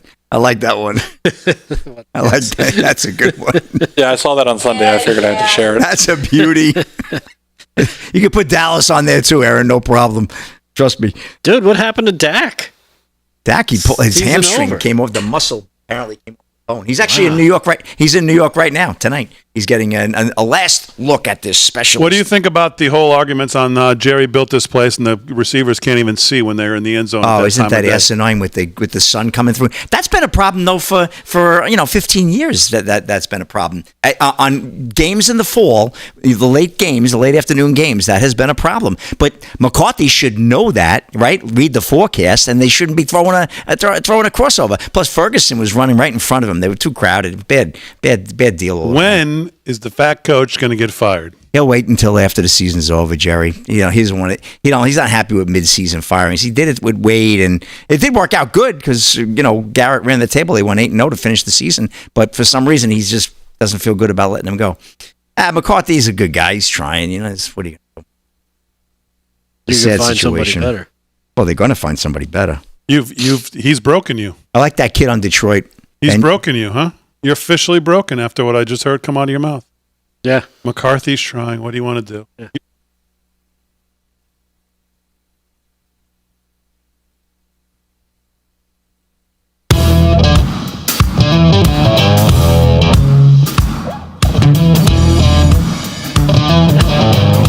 I have breaking news here on the show. Not breaking news. It's breaking news. Breaking shoes is more like it. In the yeah. commercial break, we have now discovered that Slick Rick has officially been broken by Mark McCarthy, Jerry Jones over at the strip club, and the Dallas Cowboys. You're a broken fan. You just said, well, what are you going to do with Mike McCarthy? He's a good guy. He's trying. He's doing the best he can. That you are broken. And he was also making excuses about the mid-season firing. He doesn't like to do mid-season firings. You have no gumption left in you to fight.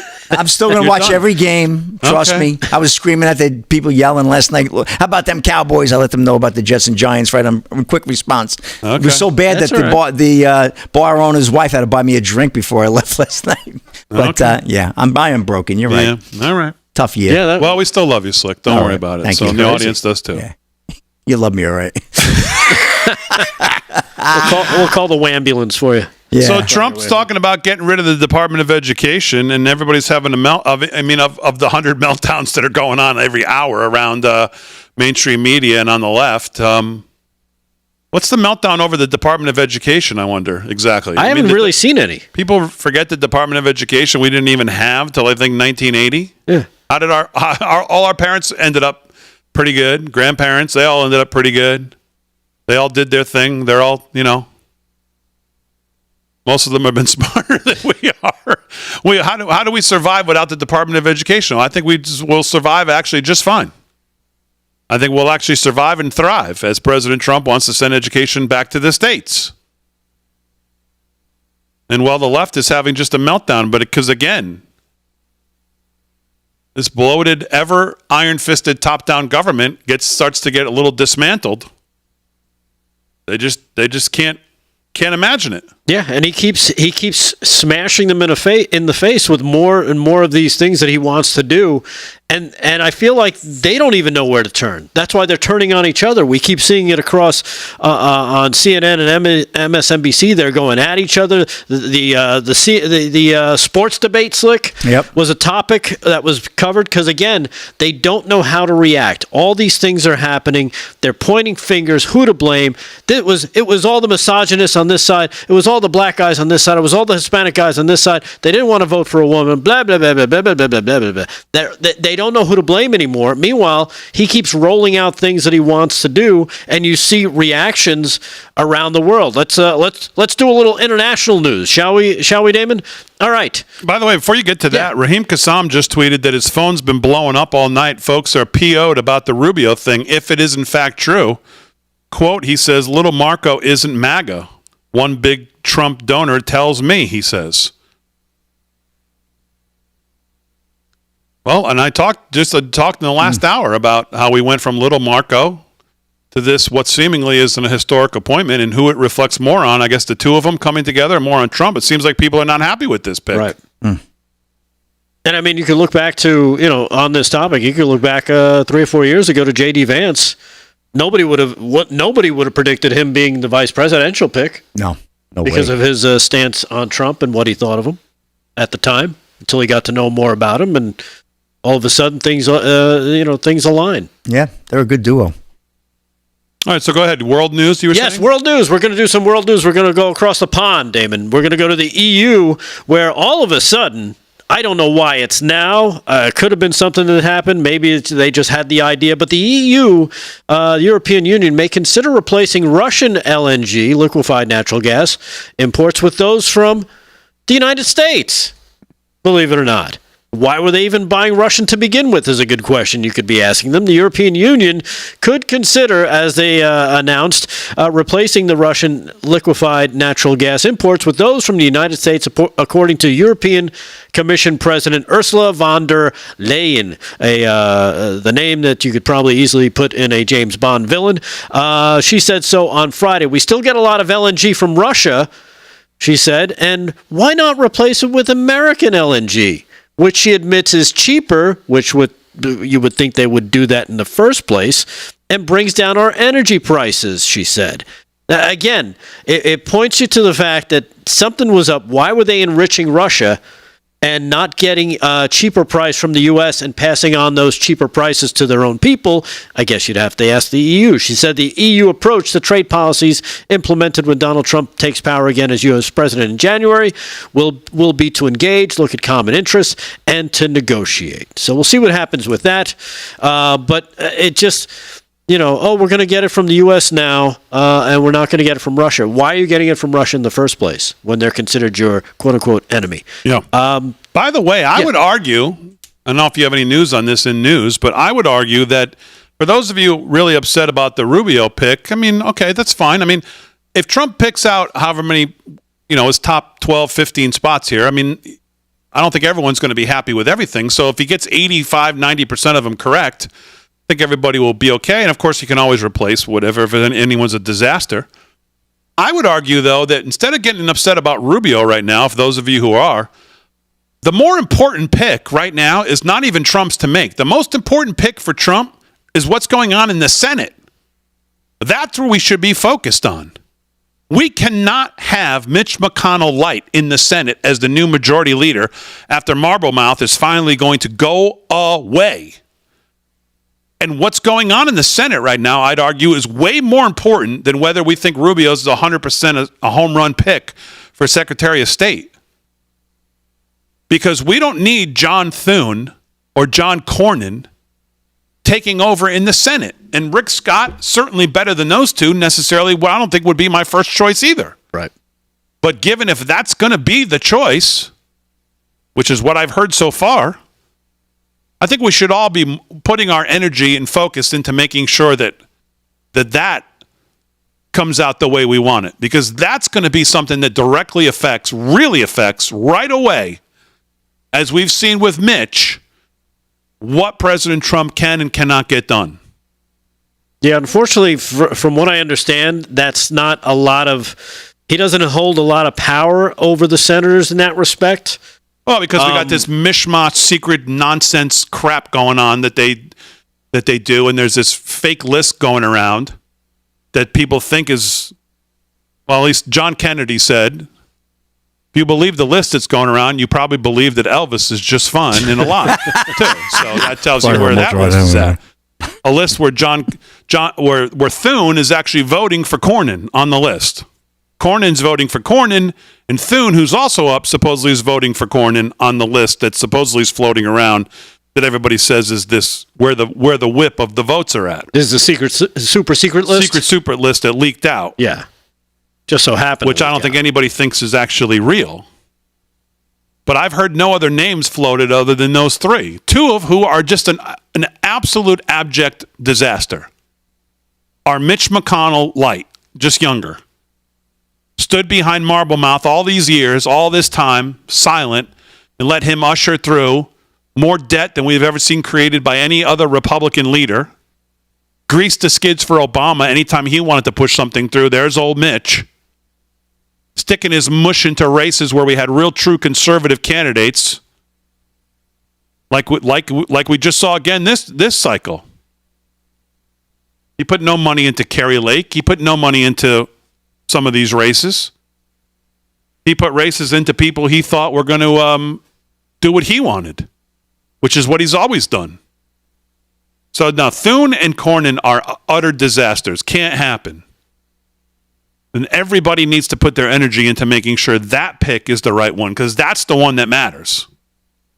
Rubio, I mean, if that is in fact the case, and some people don't like it, I mean, probably, it is what it is. If Trump's comfortable with it, then he's going to make these picks. He's going to be the sole decider in the end. But the Senate Majority Leader cannot be a Mitch McConnellite, because the stank that's left after he leaves will be with us forever. And the maneuvering and the operational tactics that Mitch undertook will be the same with Cornyn, probably worse with Cornyn, certainly the same with Thune. Both of which, when given the chance, backstabbed Trump anytime they could, including Thune and Cornyn, both saying that Trump should pull out in 2015 when the Access Hollywood tapes dropped. So now, the two of them, I mean, are just awful. Yeah. Absolutely awful.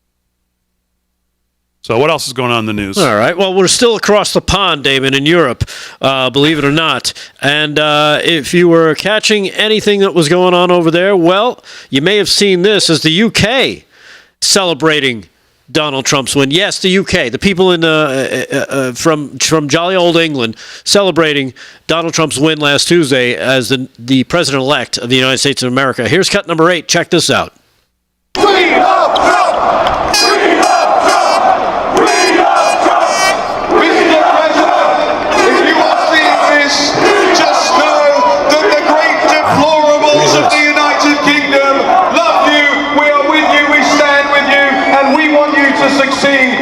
Forget about the people in London, forget about the establishment, forget about the detractors in the fake news media. The real people out there in the United Kingdom, we love you, Mr. President! Awesome. Look at that some crowd. Wow. Big crowd.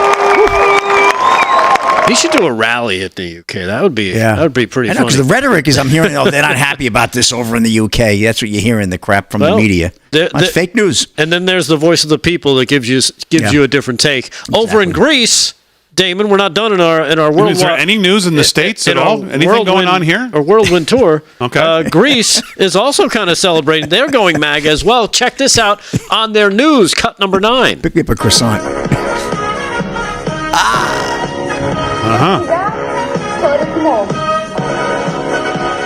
Okay. There's another music strike I'll have to deal with tonight. There you go. Look at this. Yeah. By the way, did you see how many? Did you see how many end zone dances did the towel dance? Yeah, I saw that. Really? The terrible towel, baby. There was a lot of them. Yeah. Wow. Right. We saw a lot of Trump celebrations in the end zone, college and pro. A lot of conservatives coming out in the football world. I think it's a good thing to see. I think it's safe now. I think it's safe to watch football again. Not me.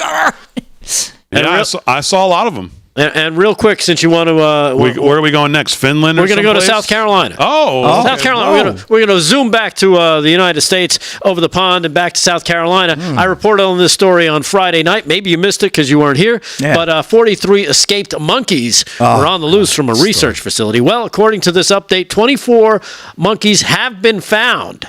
Believe it or not. And they're the ones that escaped from the South Carolina research facility last week. They've been recovered, and they're looking to recover the rest of them. Sunday's capture comes a day after the recovery of one of the rhesus monkeys that escaped from the Alpha Genesis Primate Research Center in the town of Yamasee, South Carolina. So now that they've got, I believe they've got the total up to 25 monkeys, as veterinarians are now examining the 25 and concluded that they were unharmed, but they still want people to keep their doors and their windows shut just in case monkeys come barreling through their homes. A story is bananas. All right, 43 till the hour. You can play it, Fran. More sports. More in monkey business. More monkey business going on when we get back right after this. People were asking about this. They were. They wanted the follow-up. Yep, exactly.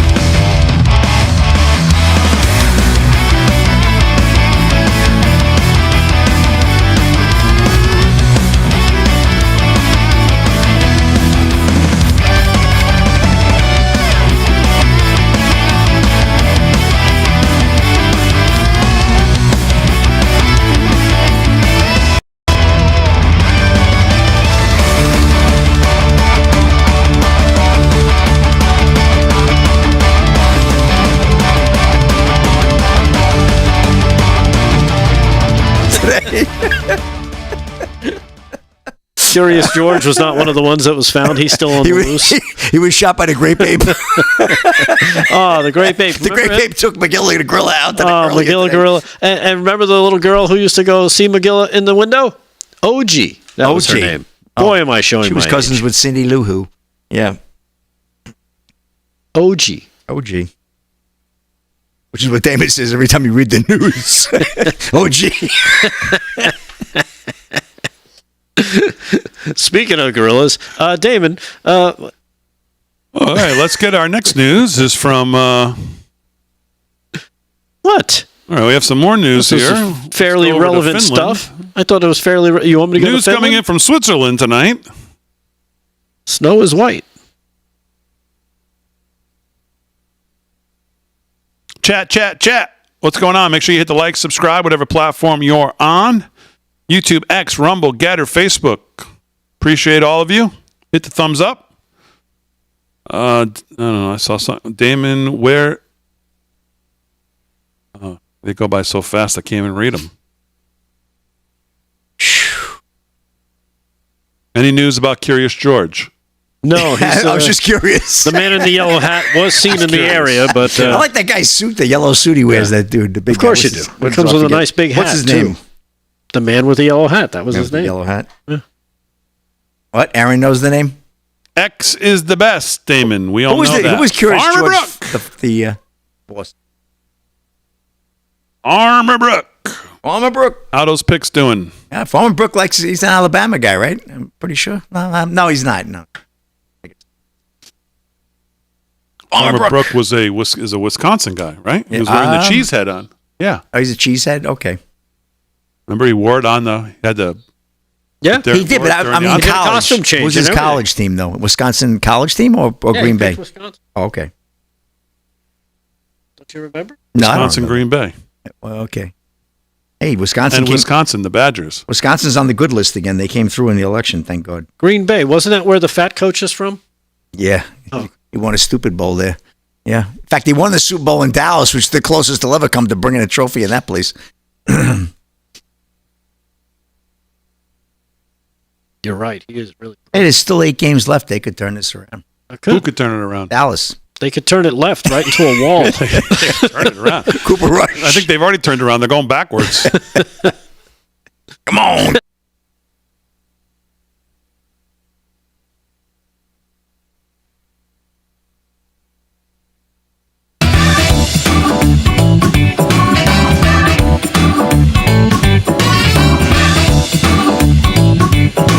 Daniel Horowitz says tonight, so if Rubio's leaving the Senate to become Secretary of State, we have a golden opportunity to get a top-level conservative in our best state into the chamber full of rhinos. I can't think of anyone better than James Youthmeyer in Florida, right now chief of staff, I believe, to the governor.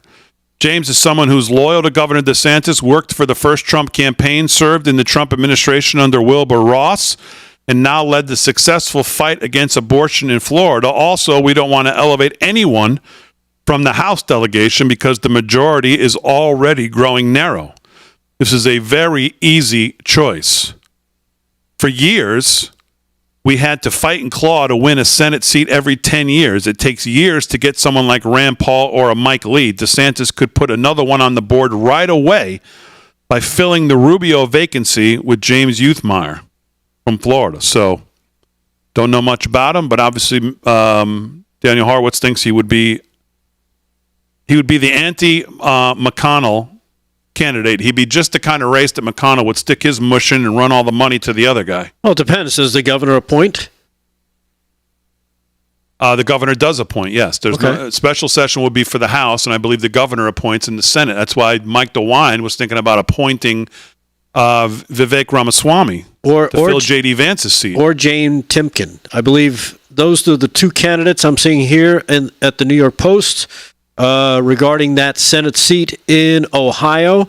They think DeWine is going to lean towards Timken, who is considered the slight favorite, but says the deciding factor will be President-elect Donald Trump. If he decides to pressure DeWine and ask him to appoint a Make America Great Again candidate, then Ramaswamy is going to win the seat. Can you imagine if we get Eric Prince at the CIA Kash Patel at CIA, and Eric Prince for Director of Central Intelligence. Somehow get both of them in there, and then get obviously the picks we already have. You like Eric Prince better for the top of CIA, or you like Kash Patel? I do like Kash Patel. Yeah, me too. What about Mike Flynn? Where does he fit in this? I haven't heard his name bantered around for anything. I know, it's true. Talk about intelligence. Very quiet. He knows everything in there. Tom Holman was on with Hannity tonight, and people say he was absolute fire. I didn't see it, but all right, let's do a little more sports and news before we wrap. Slicks news is brought to you by, of course, Mike Lindell. LFS6B is the promo code to use at checkout. What's going on? All right, Monday Night Football at the half. One more update. The Rams have now cut it to 4. It's 10-6. They hit a field goal right before the end of the half there, so we will keep an eye on that. Neither quarterback, Tua Tagovailoa or Matthew Stafford, have thrown for over 100 yards, so a bit of a defensive struggle in SoFi Stadium. So good game, great second half. I hope to catch some of that.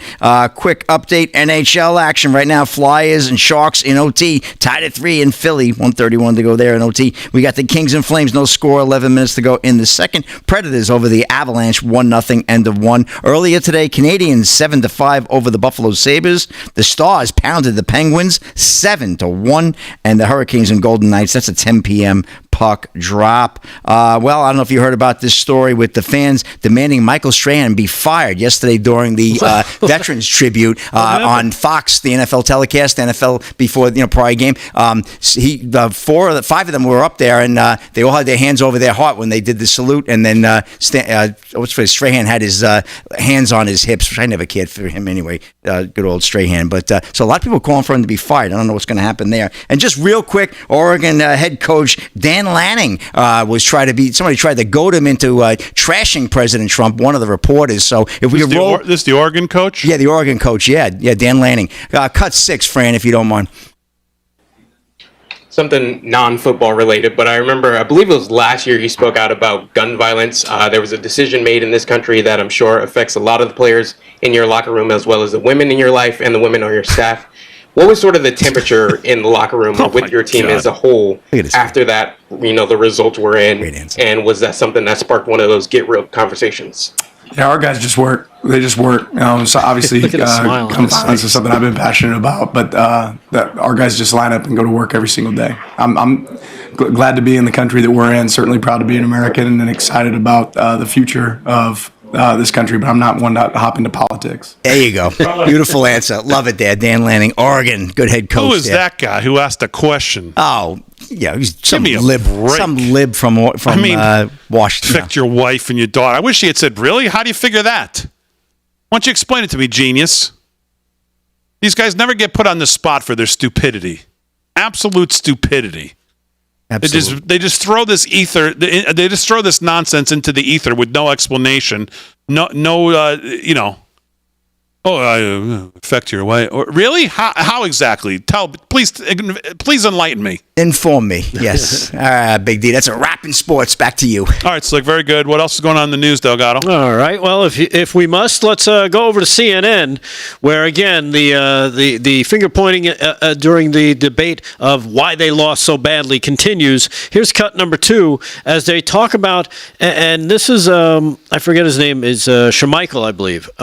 Yep. Yeah, Michael. Yeah, where he talks about Americans just not buying into the whole boys and girls sports debate, boys allowed in girls sports, and it erupts from there. Here's cut number 2. Check this out. Not in the closing message. I would disagree a little bit with that. I'm not so sure personally. I think there are a lot of families out there who don't believe boys should play girls' sports. They're not boys. I'm not going to listen to transphobia at this table. I am not going to listen to you call a trans girl a boy. You allow me to finish my explanation. When you use a word that's a slur, I'm going to interrupt. That's not how it is. They're not boys. They're not boys. They're not playing girls' softball. I'm not going to sit there and listen to that. Let's reset for a second because...